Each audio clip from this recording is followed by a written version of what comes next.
This is how you turn on silent mode on your phone. If you have an older phone like mine, pre-iPhone 15, there is a little switch on the side here. Flick that switch and watch the top of my screen right here. It says silent mode on.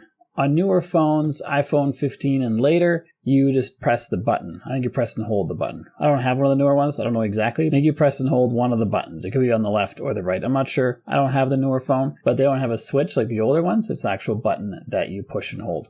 And silent mode means there'll be no beeping and booping for sounds on your phone, but it will still vibrate. And if you want to make sure your phone is scam proof, this is what you need right here. This free document is going to help you scam proof your phone in just a few minutes. Just scan this QR code if you're watching on a TV, or click the link on the top of the description or in the pinned comment. It'll take you to the same place and you can get this for free. So make sure you check that out. And if you want more space on your phone, who doesn't, right? This video is going to help you get it. So make sure you check out that video next. And if you got value from the video you just watched, like and subscribe to let me know, and I'll see you on this one.